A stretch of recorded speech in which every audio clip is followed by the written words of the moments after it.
Good morning scholars, once again यहाँ पर एक टॉपिक दी गई है वुमेन्स वर्क एंड इक्वालिटी। तो as we have seen the low value attached to women's household and caregiving work is not an individual or family matter, it is part of larger system of inequality between men and women। एक तो देखिए वो पूरे परिवार की देखभाल भी करती हैं और उसके बाद जो है इनइक्वालिटी को भी फेस करती हैं, अर्थात असमानता को। और असमानता के संदर्भ में जो है असमानता के कंटेक्स्ट में मैंने आपको बहुत सारी बातें बताई। मेल एंड फीमेल की जो मतलब एक बहुत चौड़ी खाई है, इसको भरा जाना जरूरी है। और इसके अलावा परिवारों में देखिए तो पारिवारिक स्तर पर ही जो है एक प्रकार से इन्फीरियर सिटीजन बन के महिलाएं रह जाती हैं। हालांकि काफ़ी समय से जो है तमाम बदलाव देखने को मिलते हैं, अब महिलाओं को मुख्य धारा में शामिल किया जा रहा है, ऐसी बात नहीं है, लेकिन अभी भी बहुत सारा कार्य होना बाकी है। सरकारों को जातिगत आधार पर एलिवेशन करने के बजाय अब जेंडर आधारित जो है मतलब कार्यक्रम जो है आयोजित करनी चाहिए, सचेतता जो है फैलानी चाहिए।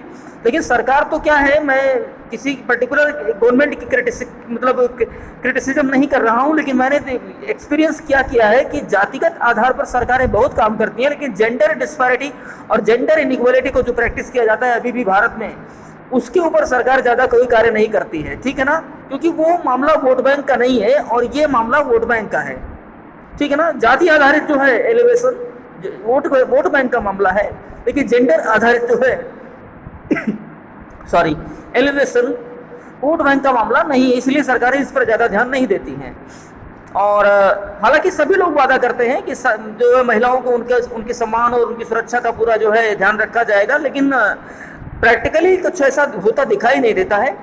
और it is part of a larger system of inequality between men and women. It therefore has to be dealt with through actions, not just at the level of the individual or family, but also by the government. मैंने अभी बताया ना कि ये action पारिवारिक स्तर पर या मतलब समाज के स्तर पर तो ठीक है, लेकिन इससे सरकार द्वारा भी जो है लिया जाना चाहिए।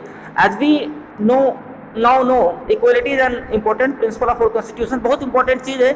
आर्टिकल जो है 14, 15, 16, 17 ये सब इक्वालिटी पर ही आधारित हैं। और जो मतलब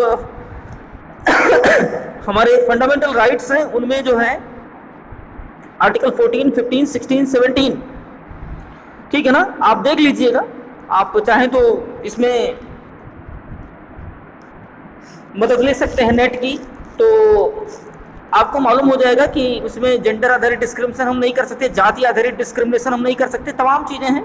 किसी के साथ हम किसी आधार पर जो है भेदभाव नहीं कर सकते हैं। और हमारा संविधान जो है हमें इक्वलिटी की जो है गारंटी देता है। The constitution says that being male और female should not become a reason for discrimination. मैंने बताया ना कि संविधान हमें इसकी सुरक्षा देता है कि अगर हम मेल हैं या फीमेल हैं, हमें हमारे साथ भेदभाव नहीं हो सकता है।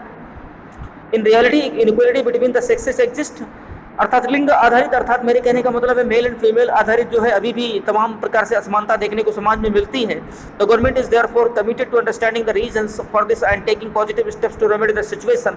सरकार तमाम प्रकार के इसके निराकरण के लिए जो है तमाम कदम उठाती है, लेकिन अभी भी बहुत सारा सब कुछ होना बाकी है।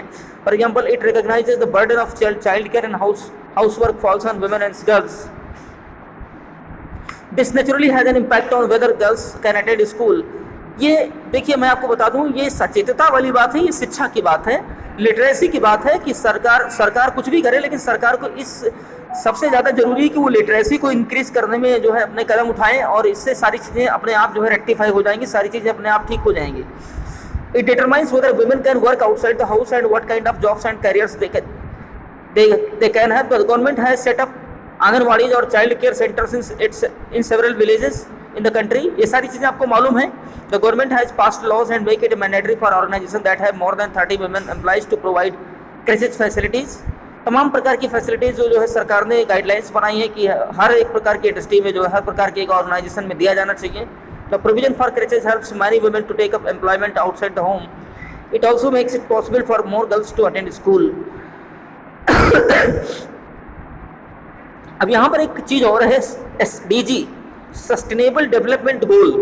इसके अंतर्गत एक टॉपिक आता है जेंडर इक्वलिटी। हमारे जो धारणीय विकास लक्ष्य हैं उनमें जेंडर इक्वलिटी भी आती है, अर्थात लिंग आधारित समानता, और मतलब महिला और पुरुष में कोई भेदभाव ना हो। तो achieve gender equality and empower all women and girls. सरकार इस दिशा में जो है अपने कदम बढ़ा रही है कि किसी भी तरह से जो है हमें लिंग आधारित भेदभाव को खत्म करना चाहिए और महिला के सशक्तिकरण की तरफ ध्यान देना चाहिए। सो गाइस, आज ये सेकंड ऑडियो है और इसमें बस इतना ही मैं आपको बताऊंगा।